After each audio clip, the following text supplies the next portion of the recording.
Thanks for staying with us. So it's our Gisting Thursday, and we love to discuss family, relationships, and lifestyle on days like this. Today, we're discussing red flags. Everybody gives this generous phrase, oh, watch out for the red flags. What are the red flags? But who really defines red flags? What exactly is a red flag? How do you even recognize a red flag when you see it? Many people just like to advise us on what red flags is, but hardly give us specific scenarios of what a red flag looks like. And even if you see a red flag, should you break up a relationship because of these red flags? Are there some red flags that you can actually work around? I know I said, are there some red flags we can manage? Because is it not just slapping? Don't worry, you'll be okay. Don't worry, at least it's not beating, at least it didn't beat you. At least you didn't bleed. It is just one slap. No or was it not just shouting? Or was it not just taking something? You know, little red flags. Are there red flags that we can actually walk around? That's the conversation today. You can call us on the numbers on your screen, 081-270-53687, 090-76948. You can also tweet to us at TVC. Can I please hashtag YourView TVC so we can read your tweet. Ladies, I didn't want us to just mention red flags because the truth is that we live in a culture where people say, listen, out of 100%, if a man has at least 70% or even maybe 60%, at least he has passed. I mean, all the other ones, these are things you can manage. Those other ones, you can work at it. These are things that somehow we can work at it. But how does a young person know what I can work at and what I cannot work at, where he can change? Because I'm going to say, yes, I used to be aggressive as a bachelor. When I met my wife, she softened me up because of her humility. She's a woman of God. Her love, her care, all that I changed. You know, so there are testimonies like that. So why are we? So should we stop a young person say, don't go enter once you see a red flag? Is it enough? Let me start with you, PC.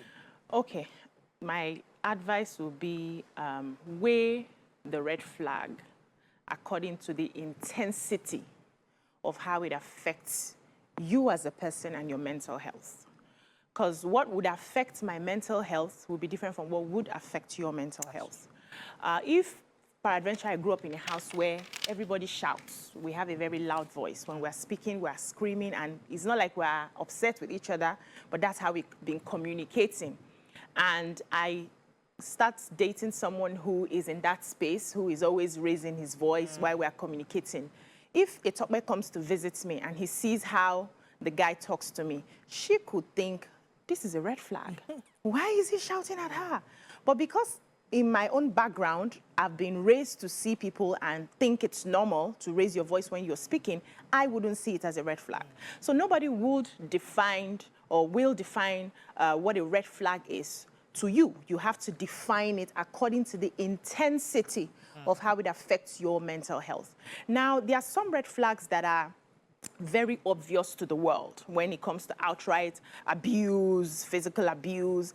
Mental abuse is just now that people are beginning to pay attention to it. It's actually cut deeper than the physical abuse, but a lot of people don't see it. They'll say, he gave you some bad words. He did it. It's not obvious now. Manage it now. Maybe he was angry. They'll find a way to make excuses. But you have to ask yourself, how does this affect me as a person? Can I flourish in this environment where somebody is constantly talking down at me, where somebody is constantly farting in public when I'm with them, when somebody is constantly monitoring me? Can I survive in this atmosphere? And that also takes you to knowing who you are.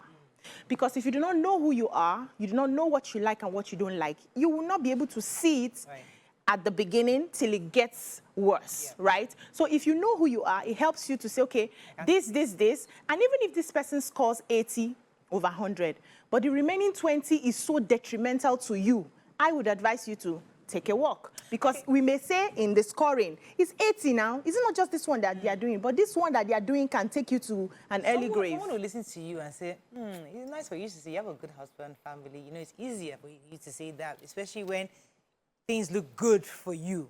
Somebody will say the end sometimes justifies the means. At least I have married.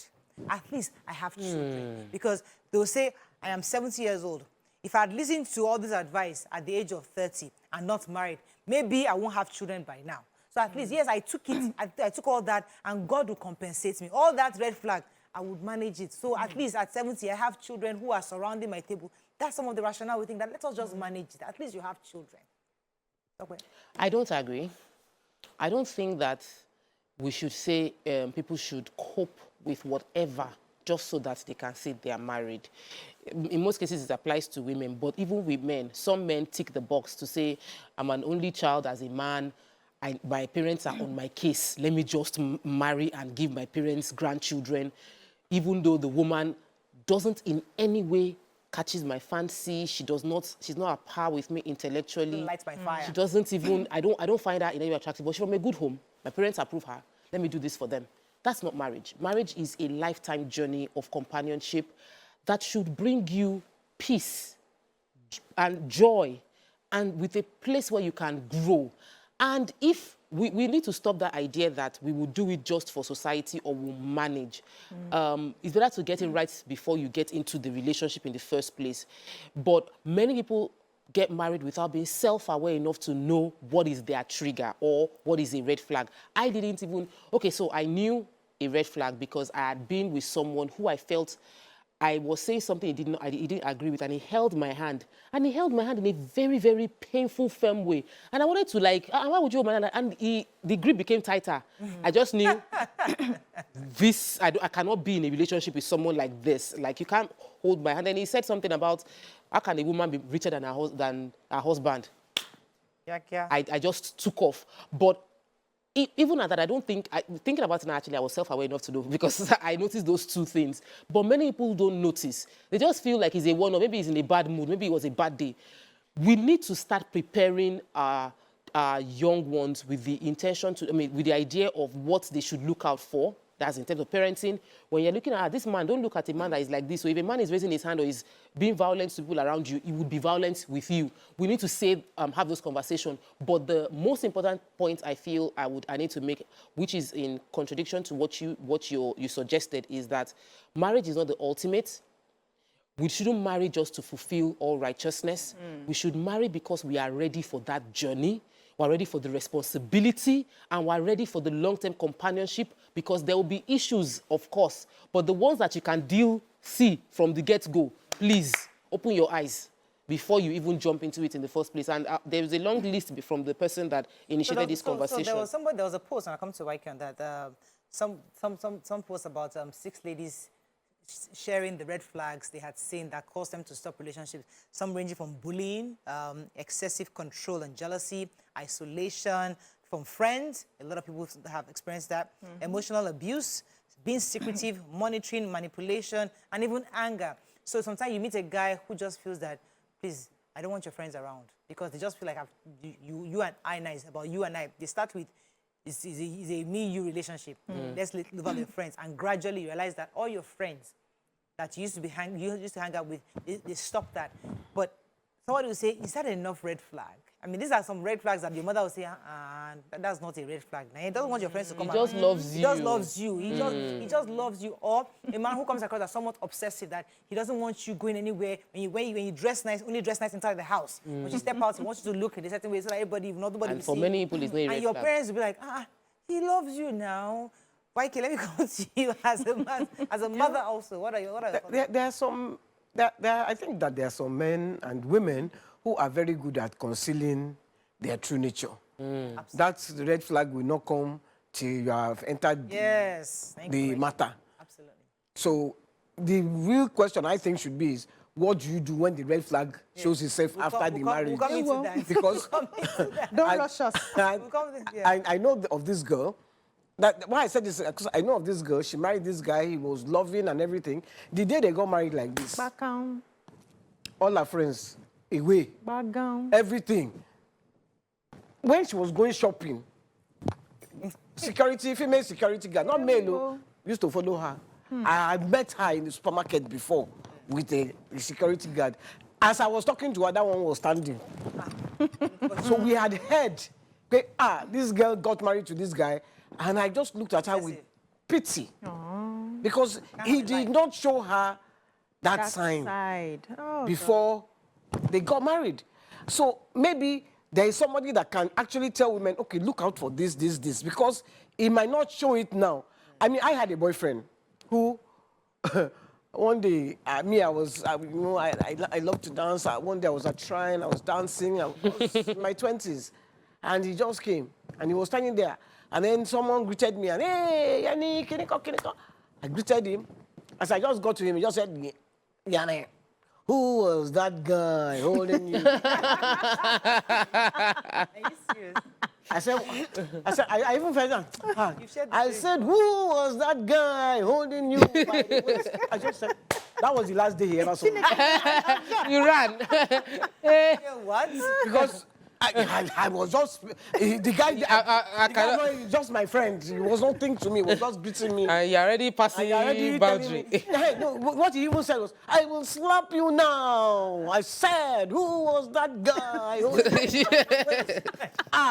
That I will slap you now. You should be in Hollywood. But she's in Hollywood, right? You should be in Hollywood, honestly. But you see, I think Waike has taken us to the next phase of the conversation. Yes. Because we wanted to start with, what are the red flags? But The truth is that many people It's different.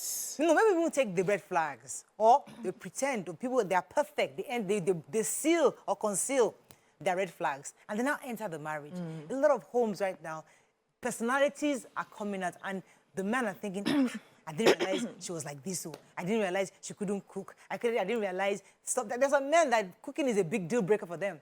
In the past, maybe she has a busy as a sister who would have cooked up the whole house. When he comes around, she would think that, you've been sleeping in the kitchen, not knowing that it was her older sister that hooked her up. You now enter the marriage, you realize, auntie cannot cook, and you don't want a house help, So there are different things that happen. When you now enter the marriage and now see the red flag, as I said, is it possible that there are some red flags that you can work around if you choose to? Because if you have entered marriage, you have to work with it. No, you don't have to. But there are some red flags you can walk around. It's in this particular conversation, the red flag is individual because there's some things that I can tolerate based on, like BC said, my background. If shouting can be a deal breaker for many people, for me, it's a major deal breaker. I don't like it. I didn't grow up in that environment where there's any shouting going on. Even what is not shouting, I'm sensitive to it. I'm like, you can't shout. We have an agreement. You can't shout at me. It cannot work. I can't take it. But somebody else is like, what's there? So knowing your personality, if the foundation of that marriage was right, if there was love, if there was true consideration for long-term growth as individuals, there is no red flag you can walk on. If the person loves you, he will do everything to want to make himself better. Just this, vice versa. So if the foundation was right, every red flag can actually be dealt with. Monitoring. If you love your partner and you realize this monitoring is really stifling my partner, you would tone it down. Every marriage will work if both parties genuinely love each other and want it to work. The challenge is if it is one person feeling the burden of the red flag challenges and the other person is insensitive to your partner's needs. That's where the problem comes in.